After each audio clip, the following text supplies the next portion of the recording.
Hello, and welcome to Match Day 2 is finished. We are now thinking about Match Day 3. I'm just going to turn my light on so you can actually see me as well. That would help, wouldn't it?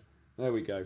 And welcome, because we are now thinking about Match Day 3, brought to you by Fantasy Football Scout. This has been a fantastic intro. As always, you are joined by me, Andy, FPL Mode, and we are also joined by the man himself, Harry, FPL Harry. How's it going, my man?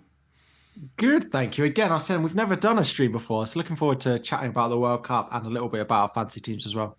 Yeah, it's going to be great. I mean, I had Ed on last week, and we did spend the first kind of 5-10 minutes talking about what a fantastic fantasy game this is, and how there's no bugs, there's nothing wrong with it, it's all working really well. What's been your take on it so far? You're bringing on someone who spent the first week trying to find as many bugs in the game as he could and try and worm his way through them. So, to be honest, this week has been a much better experience. This match day 2. I've played the game. I haven't actually made any transfers. I've made 4 subs because I think one of the issues a lot of people had during match day 1 is it said that you could make unlimited subs during the match day as long as you were subbing in and out players who hadn't played, that actually you could only make 4. So that was an issue I had at match day 1. So I played very plain and simple this week, and it's been fine. My team's done okay. Not amazingly, but much better than I did at match day 1. So if you don't try and bend the rules, it seems to work okay. Bend the rules? Are we calling it a bending of rules, or is it No, just following the rules that don't make sense. Stop it. So you went for the budget kind of hack at the beginning, did you? The budget one. Yeah. Right. And then you've played your It wild didn't card do me this any week. good. And then I played my wild card in match day 2 and then made the sort of match day 3 team at the end. Yeah. Okay, yeah, lovely. So that's exactly what I did this week. The budget hack, I thought that was kind of like breaking the rules a little bit. Whereas the wildcard one, I kind of understand because that is within the laws of the game, if that makes sense. So, yeah, I'd say you're 50-50 with me at the moment. I say you're doing all right. Thank you for joining us if you're here in the chat tonight. Obviously, we've just watched Portugal beat Uruguay 2-0. Bruno Fernandes with both goals. Lovely stuff. If you have him, fair play.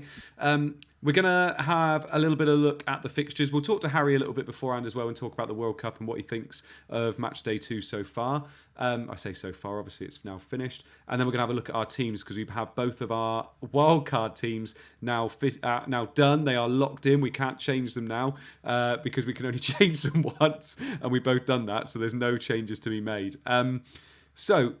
Harry, so far then, we've had match day 1, we've had match day 2.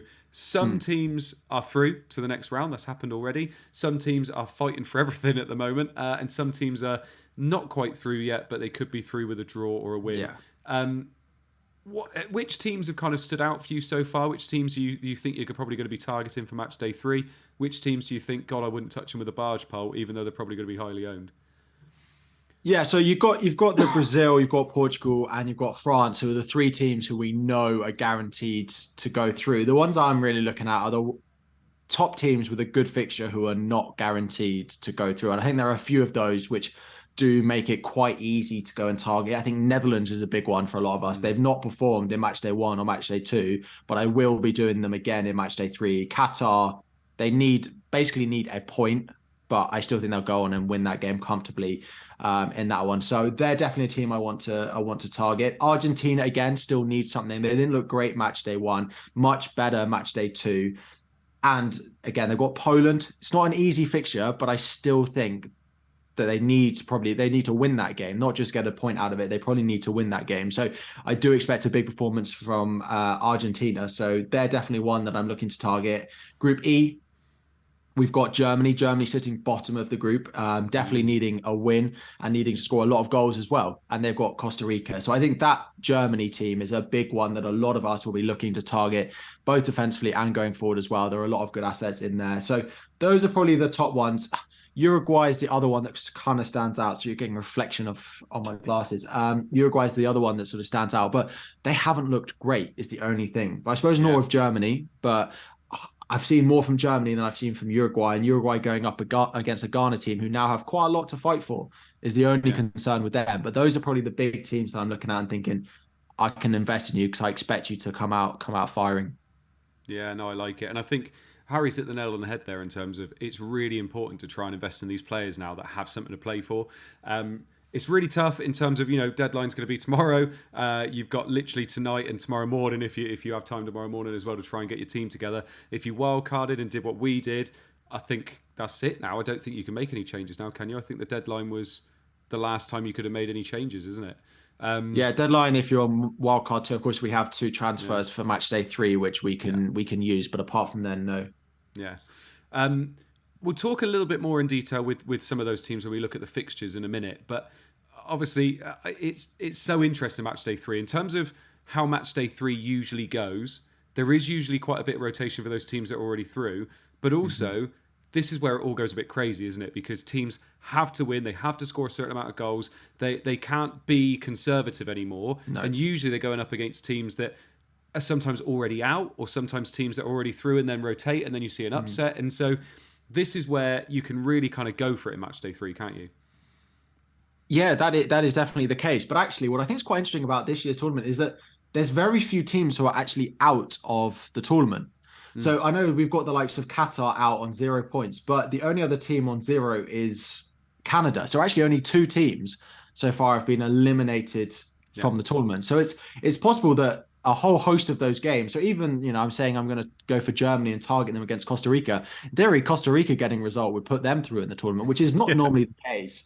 There's normally more things decided going into match day three than there are now, which I think the next couple of days of football is going to be amazing. I was always apprehensive about the sort of Winter World Cup, and all the behind the scenes stuff is one thing, but the football has been great, and there've been a lot of top matches to watch, especially this match day. I think match day one, there was a lot of teams not wanting to lose their first match, so there wasn't a lot of goals, a lot of teams trying to just be a little bit more conservative. Match day two, those teams who maybe didn't win their first game needed to win their second game. Teams that won their first game wanted to win to qualify.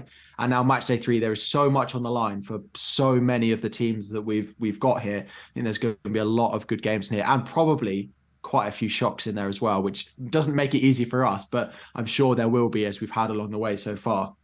Yeah, lovely stuff. And it's worth mentioning as well, before I bring you to our first sponsor and then have a look at the fixtures, you get the wild card after this round as well. So don't worry about who you're bringing in. If you fancy a team that is going up against somebody and they get knocked out, it doesn't matter. Like, just go for those punts if you fancy it. That's absolutely fine. Right, just moving on to our sponsor screen. This is literally just going to be for a couple of seconds, talking about TalkSport Fan Zone. We talked about it last time as well. This is based in the same place that Fest happened, which is in Leek Street in London. And you can go there whenever a game is on, and TalkSport are putting on these venues for people to go and just chat to people while the Euro games are happening. So it's loads of people that be going there. I say Euro, sorry, the World Cup. Loads of people that be there watching the World Cup with you. They've got all the games on, and you can go and watch them and have a few beers or have a few Guinness Clears while you're watching the game. So it's a fantastic idea, and it's just loads of like-minded people all meeting up at the same time. So do go for it, because they are fantastic. It's a great idea as well. Right, let's bring up the fixtures. I have seen her in the chat as well. Lynn's in the chat. Lynn, I've borrowed your fixtures. I did ask her, don't worry. But these were brilliant. So it's still got match day 1 and match day 2 on here as well. But sometimes it's good to see those in terms of what actually happened. And we've got match day 3 fixtures. So what I'll do, Harry, if I talk to you about some of the teams, and you can talk to me about the prospects and if you're thinking about bringing any of those players in, and then if there's any teams that I haven't mentioned, you can bring those up as well if that's cool. So Brazil and Uruguay, I mean, you've already mentioned Uruguay as well. Brazil and Uruguay have the highest chance of a win in this fixture. So Brazil have Cameroon and Uruguay have Ghana. Brazil obviously have already qualified. Does that worry you a little bit in terms of bringing in their players?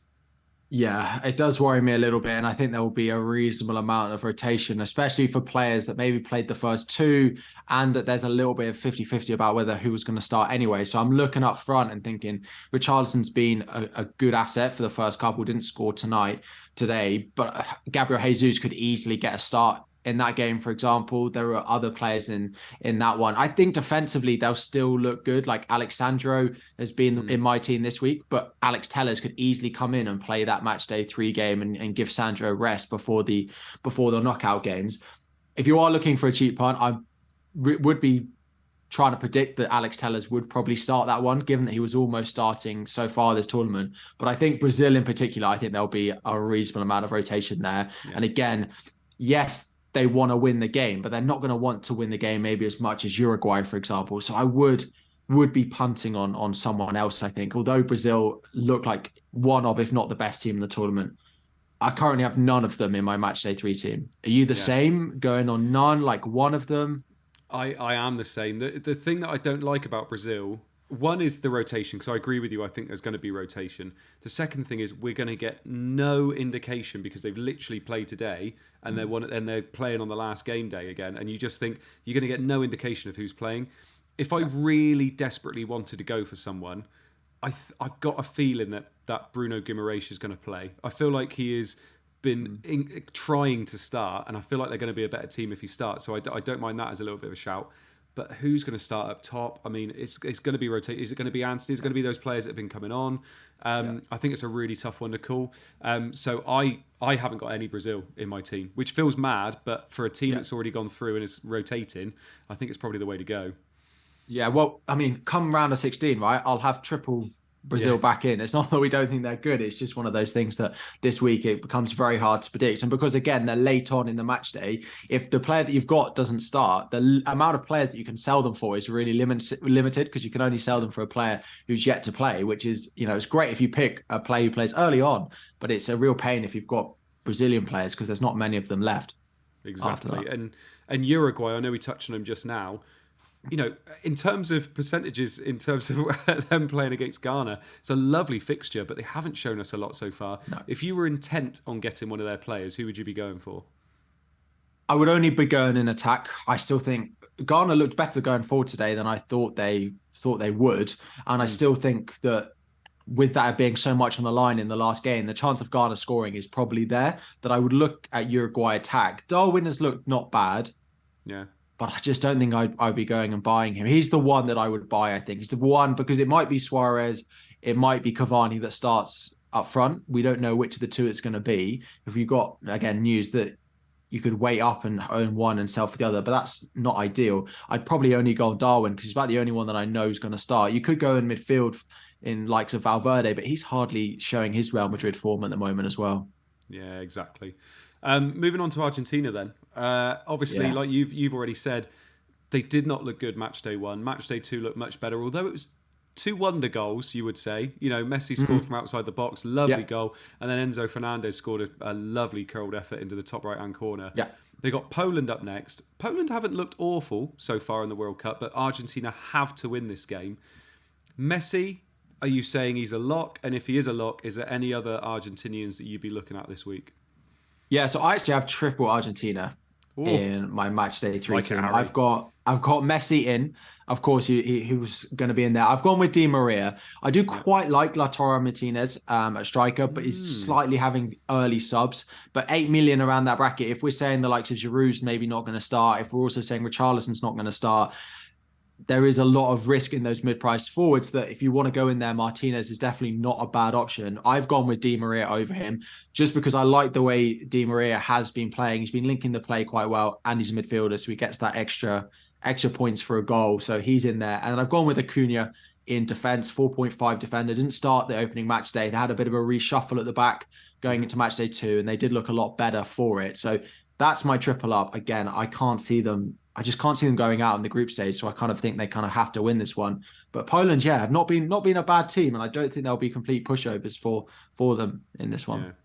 I think it's I think a lot of people might be put off with Acuna because he didn't start the first game, but the fact that they lost to Saudi Arabia, he came in and then they kept a clean sheet in the next one. I can't see him being dropped for the third game, so I think that's a good shout. I've gone Di Maria over Lautaro Martinez as well. I don't like how early Martinez is going off. It's around 60 minutes, isn't it? And I don't fancy that in a striker. If we think about our X minutes like we do with FPL, that's not really what you want. And there are some other strikers you want to go with, aren't there? So you think they win this game? You think they get out of this group and they qualify? Yeah, I do. Yeah. Partly because they were my favourites to win the tournament before it started, so I can't have them going out in the group stage. But yeah, I still think they do. Yeah, fair enough. Belgium up next. They've got Croatia, which isn't the easiest of fixtures. They have looked awful, haven't they? I mean, I know people that have done this hack getting De Bruyne into their team twice now, and it hasn't worked. They just look done, don't they? I mean, I wouldn't be that surprised if Croatia beat them in this fixture. Yeah, I would say the one team that has massively underperformed what we'd expect from them and visibly so, not just like losing games unluckily, but looking like the worst team on the pitch in both their games is Belgium.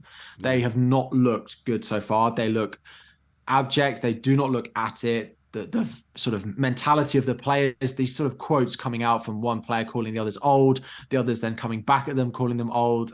Thoughts of what's going on in the dressing room. I would not be surprised if they get knocked out and they don't progress through this stage. I do actually have one of them in my Matchday 3 team, and that is Leandro Trossard. Just because they've been so poor going forward, I think they might switch up a little bit. And I think Trossard is definitely a player who deserves to have some minutes in the starting lineup. And at 5.5 million, there's not that much better around that price. So I decided to take a little bit of a punt on him. If he doesn't start, then I can maybe think about changing it. But I do think they will struggle. Croatia looked okay Matchday 1. They looked really good Matchday 2.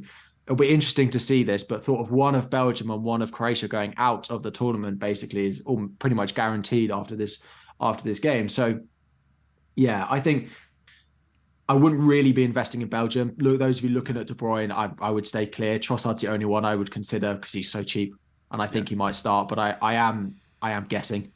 Yeah, lovely stuff. And you know what's going to happen? The week that nobody goes for De Bruyne, he gets a brace. Yeah. Right. We got France up next. Obviously, France have already qualified, but it looks like we have a bit of a leaked lineup where Mbappe is starting, and it looks like it's probably going to be mass rotation there.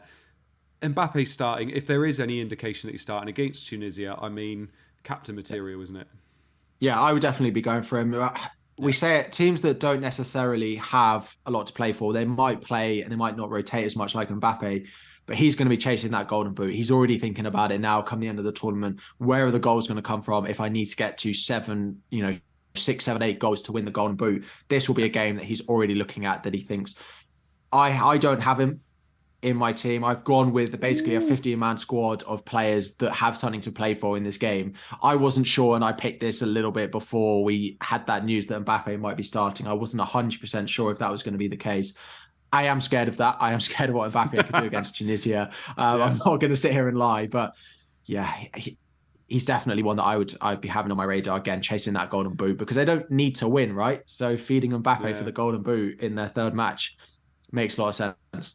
It does. And I mean, let's not beat around the bush. He picks the team, doesn't he? So you know he's going to be playing. So true. I think for me, I mean, he's up there in terms of captaincy this week. If there's any indication he's starting, which I think they probably will do. Spain are up next. I've quite enjoyed watching Spain in this one. Obviously, they won 7-0 in the first game. Everybody said, well, it's Costa Rica. Then Costa Rica beat Japan in the next game when everybody thought Japan might get through this group. Spanish team playing Japan next. I don't think that is as easy as a fixture as it looks on paper. I like Japan, but if you were looking at some Spanish players, I've got a Spanish player in my team. I think you do as well. Who would you be getting? I've actually got 2 in my team at the moment. Nice. So I've got Alba in defence, because I do think the Spain defence does look one of the best we've seen in the tournament. Quite difficult to break down. Rodri and Laporte, they do know each other. Rodri dropping in and playing at centre-back, Jordi Alba, and then Carvajal coming in. As much as I love Azpilicueta, Carvajal is an upgrade on him. So that's a pretty solid back four, and defensively in midfield as well with Busquets. It's a pretty well-marshalled defence. Yes, Japan have a lot to play for, but so does Spain. So I've got Alba in there, and I've gone with Ferran Torres as a forward. Maybe Asensio is the one that a lot of people will be looking at. He's a midfielder playing in a false 9, but Ferran Torres coming in at 7 million is not a bad differential given how well he played at Matchday 1 and is likely to be on penalties as well. The only slight concern is if Morata comes in, does he take his place and Asensio go out wide? It could happen. Morata's looked pretty good when he's come off the bench, but Torres is in for me now at a cheap price. Like I don't mind it so much. I've got a bit of budget in the bank if I wanted to move to Morata, if I knew that that's the way the lineup went. So if I was really picking now, I might go on Asensio, slightly more nailed. Dani Olmo also looks really, really good. Definite talent. He's probably the one that's most nailed as well out on the left-hand side. And then I've got Alba in defence as I feel like a good clean sheet option. Yeah, I think Alba's a great shout. I mean, he's quietly done really, really well so far this Yeah. tournament. He's got 3 assists now, isn't it? I think he's got, and 1 clean sheet, which is lovely from him. So Yeah. no, 2 clean sheets because he went off before the Germany goal, didn't he? So He did. Yeah, I think he's a lovely shout, and I've gone with Olmo. I think Ferran Torres is a great shout too. I think Morata is worth looking at if you think he's going to start that last game as well. But we're not really going to get an inkling, are we? So just on that Alba clean sheet, Yeah. he doesn't get it. So the rules are different to FPL. Oh, are they? Oh. Apparently so, because he's only on 4 for this week. So he doesn't get the clean sheet, even though he conceded after he went off, because the way the game seems to work is that it's a team goal conceded, so he doesn't get it. It's again a grey area, but yeah, I do get it. Netherlands up next. Netherlands have Qatar. I know you've spoken about Netherlands already. For me, I've been looking at this team and thinking Dumfries. He hasn't been getting as far forward as we've been wanting him to, but he is still, their attacking right back. Gakpo's having an incredible tournament so far and has looked really good as well. Bergwijn hasn't looked good and has been going off early quite a lot as well. Is it Gakpo, Dumfries, and one more, or are there other players you're considering? Yeah, so I've actually got double defense. So I've got Nopper and Dumfries. Oh, and Nopper again, sorry, just the cheap goalkeeper. And then I've got Bergwijn because I didn't have a place up front. I wonder if Memphis Depay might start this game as well. Again, we're trying to talk about lineups here, but I think there's a reasonable chance that he comes back in or plays a decent amount of minutes. Van Gaal said he wants him to play 60 minutes. Play 60 minutes again. I feel like that's a big pun and quite a nice one against Qatar. He'll want to get him up to speed. Depay himself will want to get up to speed before that match as well. If you have a forward spot, I would probably punt on Depay over going Gakpo, but Gakpo has looked really good and there's not much I can say to put you off him. I've gone with Bergwijn just because he's cheap and he's playing as a midfielder as well in the game. Yeah. Portugal and Denmark up next. Portugal 2-0 win. Bruno's looking good. Cristiano Ronaldo tried to take that goal away from him, didn't he? But I don't think they were having anything of it. Anybody from Portugal and Denmark? I find it really hard to invest in Portugal, but Bruno Fernandes is having a fantastic season having a fantastic World Cup so far. So is he flying under the radar a little bit?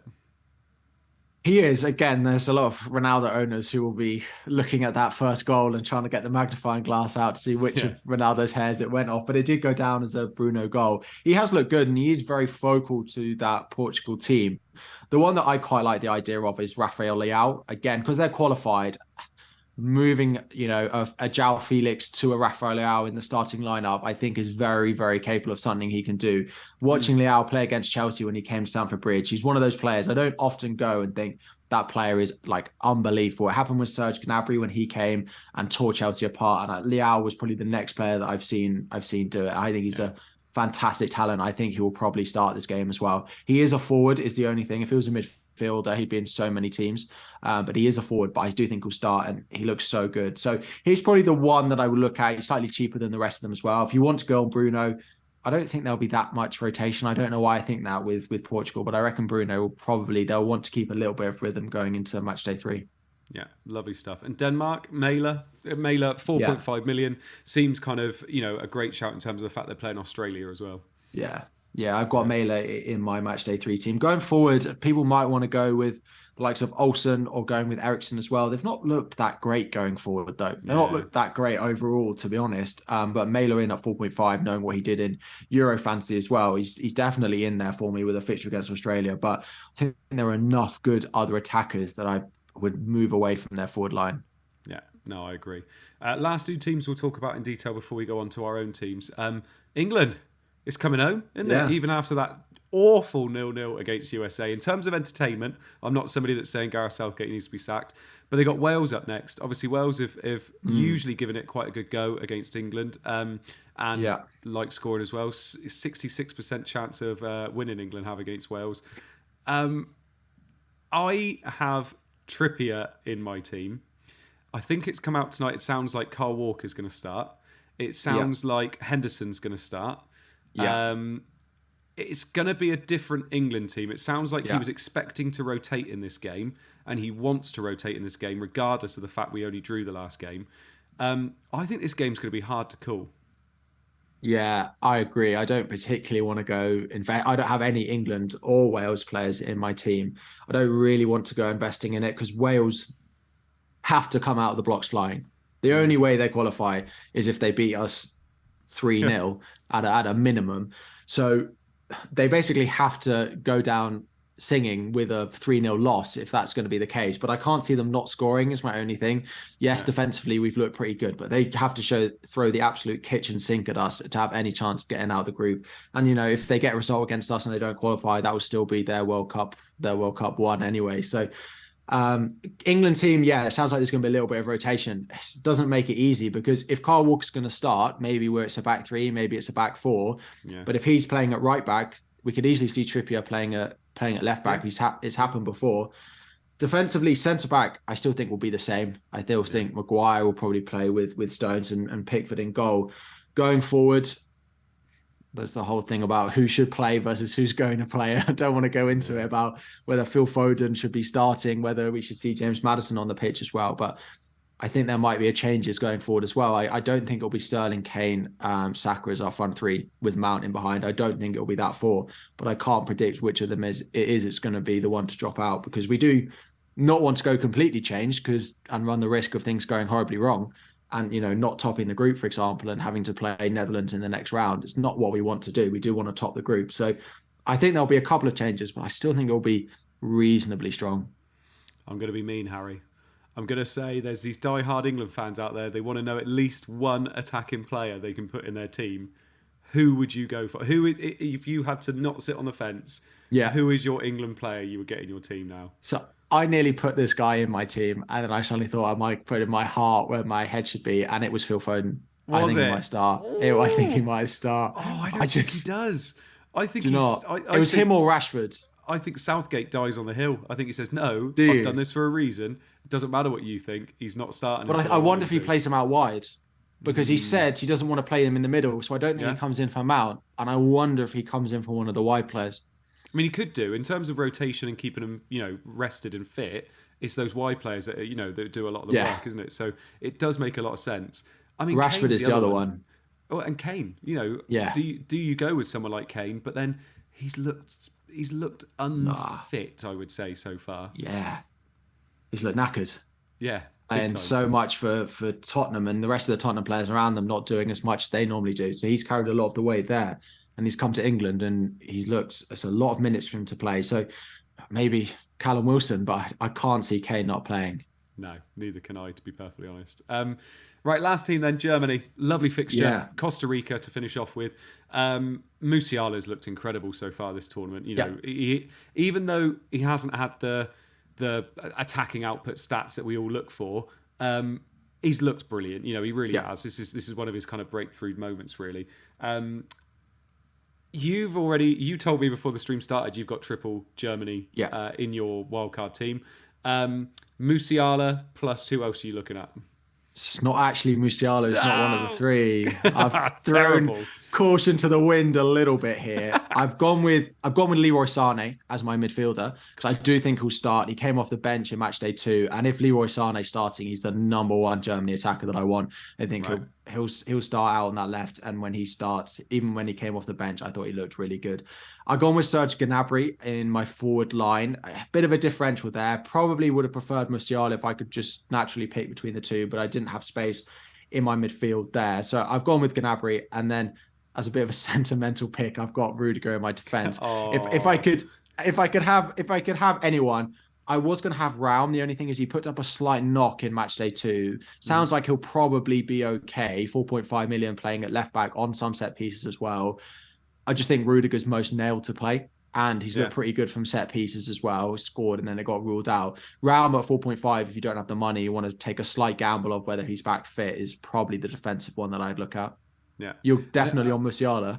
Yeah, I'm on Musiala. Yeah, 100%. I love him. Absolutely. He's so good. He's so good. Yeah, he really is. And I just look at it and think, if I'm ever going to pick players just on vibes, like it's going to be during World Cup Fantasy where the game's broken anyway, so I might as well go for it. But so I've got Rudiger. Yeah, exactly. Who was the striker that scored for him? Fulkrug? Is that his name? Fulcrum. Yeah, Fulkrug. Yeah. Fulkrug. Every chance he starts as well. So if you've got, if you want to go for that striker differential, I mean, he took his goal. I mean, he absolutely hammered it, didn't he? But they did look better when he was playing. And we said this at the beginning. Havertz up top. It's just like Chelsea. They need that kind of striker up top, Yeah, don't they? And they did look better with him there. it's true. But then I don't quite know who he starts instead of, unless they drop Muller or they drop Gnabry and play Yeah. Muller deeper and Musiala out wide. Hmm. But they didn't even play Havertz in match day 2. So if Yeah. he does come in and they do decide to play with a focal forward, interesting to see which of those sort of midfield four that we've got in Gnabry, Sane, Musiala, and Muller they decide not to go with, or I don't know if they've ever done this, throw caution to the wind and play an extra attacker because it is Costa Rica and they need to score a lot of goals. Yeah, exactly. And a Germany team that needs to score a lot of goals. Oh, that's what we like. Yeah, Right. Shall we have a look at our teams? sure. Yes. Right. We're going to bring up my team first. So bear in mind, this had to be done in such a weird time frame because we had to do it. I didn't do any transfers this week because of my wild card, knowing that I could then change pretty much the whole team again, ready for match day 3.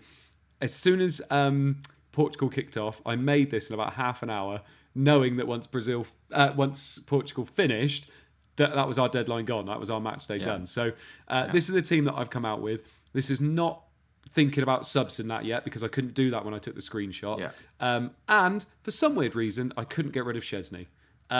It would not allow me to do it. No idea why. I didn't bring him in during the match day. I had him at the very beginning. It just locked him. It said, no, sorry, you can't get rid of him. So I've got Chesney. So there you go. Could be worse. He's got Saudi Arabia. But I was looking at it thinking, well, I don't want Chesney, so I take him out. Oh, no, I can't take him out. Oh, brilliant, lovely. If this was FPL, I'd be right into FPL Towers right now, but it's not FPL, so I'm just like, sod it, it's fine. So I've got Chesney and Noppert as my 2 keepers. Noppert's the one, obviously, I really want. Yeah. My defenders, I got Trippier, Sosa, Mailer, Dumfries, and Hakimi. Morocco look very good so far. 2 clean sheets, lovely stuff. And obviously Hakimi is very attacking. I've got DePaul. I just went with him because he's an Argentinian midfielder and he's 5 million. Olmo, Pulisic. I love the Pulisic out this week against Iran. I think that could be good fun. It looked good against England as well. He had a great shot that hit the crossbar. Musiala and then Di Maria. And then I've got Messi, Mbappe and Gakpo up top. Also, just to show you how brilliant this game is, some of those fixtures are last week's fixtures. So Mbappe there, it says that he's playing Denmark. He's not playing Denmark, but he's playing Tunisia. But for some reason it says Denmark on the screen. I'm pretty happy with this team. I can't make any changes to it now. It's done. I'm pretty happy with this team. Triple Netherlands, got Germany in there, got quite a few nice differentials in there, got some stacks in there too. If Trippier doesn't play, it's not, like Harry said, he could play left back yet. We don't know. I think looking at it on reflection, if I wasn't doing this in half an hour after putting the boys to bed and cooking my tea, I probably would have had a German defender in there as well. Like Raum or maybe Rudiger, but I doubt I would have gone Rudiger. But it's a nice team. The 2 things I look at is DePaul, but everyone's got a player in there. Like I've got Trossard, and it could go equally as badly. And then it's just the lack of Germany for me. But you've got Mbappe, and I've ditched my second premium to try and spread the money a little bit. So that's about the only real thing that I look at and think that's a risk. But then I'm running a risk with not having Mbappe there. So yeah, that's exactly it. And I also, you just don't know who's. It's really tough with Germany because, like you said, yes, they look quite good against Spain, but in the first fixture they didn't look great. And I'm just looking at it and thinking I don't know how much I can really trust them yet, but. Then, it's the week for punts, isn't it? I'm fairly happy with the team. I think it's good fun. I've got, players in there that could do really well. I've got players in there that are going to be punts. Pulisic, Olmo, Musiala, Hakimi, all could have fantastic weeks or do absolutely nothing. So, I'm quite happy with it, to be perfectly honest. We'll see what happens. But in Chesney, he's got to save another pen now that I've had to keep him in. You could use one of your transfers, but that feels like a free. It does, doesn't it? Like that's extra way. Yeah, it's not great, is it? Just keep it. And we'll see what happens with Gakpo as well. Like, there's every chance to pay starts, but I think Gakpo. He's been fantastic so far. I can't see him not starting, so I think he'll be there anyway. We'll see what happens because Germany, I could bring in a German player for Di Maria or Pulisic or anybody like that, couldn't I? So we'll see what happens. Right, let's have a look at your team then. So talk us through your team, talk us through some of your thinking, because I like the fact there's differences in our team. So I've got what feels like the Danny Ward, Iverson of World Cup Fantasy, and Roche and Noppert as my two goalkeepers. So 4 million for Uruguay and then 4.5 million for Netherlands. I'm pretty happy with that. Two great fixtures. Defense, I've got Alba, I've got Mailer, Acuna, Rudiger, and then Dumfries. So that is my back five. Again, pretty happy with that. Rudiger's a bit of a punt in there. Midfield five is Di Maria, Trossard, Leroy Sane. I've got Pulisic as well, and then I've got Bergwijn, and then up front I've got Gnabry, Messi, and then Ferran Torres. A couple of players I am a little bit worried about their minutes, but I've got 1 million in the bank, so if Torres doesn't start, I can easily go to Morata. If Gnabry doesn't start, I can easily go to Fulkrug or whatever his name is instead of him as well. So I've got a couple in there, but having a million in the bank, I can easily move around to it, particularly in Germany and Spain. I want cover in their attack in my forward line, so I can easily move it if it is one of the others that does get the start. Has the game decided whether we're going to have 2 or 3 free transfers, by the way? Because I've seen some people that have got 3 for some reason. So if we got I've 3... got 2. I mean, you've got 2. I haven't looked I got 2. Yeah. So it's... I mean, we let's just have a look and see whether I've got 2 or 3. Here we go. If I've got 3... No, I've got 2. I thought it's 3 if you didn't use them both in... I know, but some people have done this same trick and they've got 3. Just, yeah, I know. Yeah, I mean, I love the team. I think with the German players, I mean, Sane's great. I do think it's a bit of a risk with Gnabry because of some of the other strikers you could have, but you're just going all in on Germany against Costa Rica, aren't you? I am. Yeah. Yeah. It's worth doing in Matchday 3. I mean, imagine coming out of a World Cup fantasy game, which is a bit broken and it's supposed to be for fun, and coming out of it going, yeah, I just played EO. I just put in the big players. It's a bit boring. Exactly. Yeah. So I just picked Mbappe. It was boring. Yeah. Trossard is probably the only other thing I think is a bit mad because I'm not sure whether he starts. I don't know. They've looked so rubbish. I just think there'll be changes. I just think there will be changes. Like, I'd love Batshuayi, Eden Hazard, front two has just been dreadful. I just think Trossard deserves it. Like, if they go out, they go out. But maybe he won't at 5.5 million. But I just think he deserves it more than anything. Maybe I was talking to Az this morning on the off the bench. He got me thinking about Trossard, and he's in there. He's got in my head. That's what it is. Don't listen to Az. Don't listen to Az. No, Terrible what have I idea. done? Exactly. It's just, if it was if they had a manager that was half decent, I could kind of think that maybe they did that. But Martinez is so bad, isn't he? Like, no, that's horrible. He's not so bad, but I just think it's beyond him doing that. If that makes sense. Yeah. Love the defense. Genuinely love your defense. Dumfries, Alba, Mailer, Acuna, and Rudiger. I think it's lovely. No England at all. No. I'm like this when I play FPL. I don't pick any Chelsea players really until they become so highly owned that I don't have a choice. I just think Wales, again, will have to throw the absolute kitchen sink at it. I think there'll be a rotation that is too difficult to predict. So, yeah, I've just tried to stay clear. I think there are enough other good options. I did almost have Foden in it, and then I thought, there's a reasonable chance he doesn't play. So then I think out wide is pretty difficult to predict. So I decided just to stay clear of it. Lovely. And last thing as well, you're going to be playing any boosts? Because I've been tempted by the power captain a little bit. I think I'm going to save it. I'm not 100% sure why. I think like when it gets to the games that become less predictable, I think that's when the power captain is best used. And that was why I wanted to save it. Before the tournament started, I wanted to save it for later on, because once you get to the quarterfinals, the semi-finals, there'll be someone in my team who does really well, but I'll have no idea who it's going to be. It will be someone completely random. It's much easier to predict, Messi against Poland, or then move it to Leroy Sane against Costa Rica, for example. I'm much more happy that in my own knowledge and my own ability, I can predict a good captain this week. Whereas in the round of 16 and moving on, I'm much less confident in that. So I think that's why I'm going to save it for later on. See, I think I'm going to play it. I think I'm going to play power captain because, I mean, if you look at yours, you've got 5 players. You got 3 Germans and 2 Spanish, so you can only captain one of them, can't you? Because they play in the same match day anyway. And I'm looking at it and thinking, so many of your players could go off. And and this is the week, like we've just said, Germany have to score a certain amount of goals. Like, you've got players that, Messi, Di Maria, whoever it is. I'm just looking at it and thinking, yes, I know you can captain 2 of those players anyway, But say Messi gets a goal and assist in the first game, and then you don't move it off, but then you've got all those other players that can get you. For me, I think this. When I was looking at it, I was either going to use power captain really late on, where, like you said, it's harder to predict because there's less fixtures, or match day 3 for me, because match day 3 is always the batshit crazy week where anything can happen. Maybe I should do it. Maybe by the time the end of the tournament comes around, we'll all be just watching the football and not looking at the bugs in this game anymore. So maybe I should play it this week to have a little bit of fun. Because as you're right, because I've only got one premium as well. If Messi doesn't score, there's so many players that I could move it to that I'm like, you're good, but you're not amazing. Like I don't have a second premium that I can back. Yeah. So it would be trying to predict like Sane or Gnabry, for example, that's gonna do well. So maybe I do play it this week. And look at your defenders as well. Like that's when it could be big, is when your defender scores a goal, keeps a clean sheet. Like imagine Mela gets a goal and assist and a clean sheet against Australia. You're going to be absolutely loving life, aren't you? Yeah, it's true. We'll see. And I mean, when you look, looking at my team again as well, there's just so many players there I think could get me a brace. Like Olmo could, Pulisic could, Musiala could, Mbappe could, Gakpo could, Messi could, and then you got some of the defenders as well.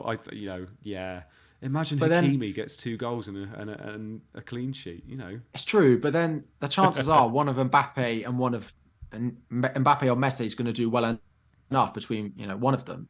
Yeah. But how much is the ceiling on top of that for you to play that chip? But then, when are you looking to use it? Because when you get into the quarters, semis, final, is the ceiling going to be there in those matches as well? Not for every player, but there'll be probably some random player in your team, like you do in FPL for a game week, that plays, is one of those players that you look at. Who's the high scoring player this week? And it was, I don't know, Crystal Palace sub CDM that scored 2 goals in the 89th minute or whatever. It'll be something like that will happen, and I'll have him and I won't want to play him, but he'll end up scoring. So I don't think it'll be quite as extreme as that, but I do think it's so difficult to predict the goal scorers later on in the tournament and the results that I feel like I want to save it, but maybe I have a little bit of fun with it this week. Yeah. I think I'm going to go for it. I think I'm going to go for Power Captain this week. Okay. Just because I think it could just be a really fun week. And there should be lots of goals. And hopefully I've got one player that does quite well. And I'm not expecting it to be like a really well-owned player. It could be anybody, but we'll see what happens. That's literally just me living off vibes, to be perfectly honest. Chat, thank you so much for joining us tonight. I think we peaked at about 150 views, so that's fantastic. Thank you so much for joining us. Make sure you join us again. I'm back with Ed, I think, next time after match day 3 has finished, and we're looking at our wildcards after that. And then, Harry, you're going to join me again in a couple streams' time, aren't you? Yeah. 12th of December. Yes, that's it. Going into the semi-final. Going into the semi-finals, I think. Oh, that'd be awesome when you're playing your power captain. Exactly. I'll save it for then. Exactly. Harry, thank you so much for joining us tonight, mate. I hope you've enjoyed yourself. No, thanks for having me on. Yeah, no, it's been an absolute pleasure, and we can't wait to have you back again soon. Right, people in the chat, thank you so much. Keep going with the game. Obviously, if you've got this far already, you're here for the long haul, aren't you? And we'll see you again after match day 3. Thank you very much for joining us. Bye-bye. Bye.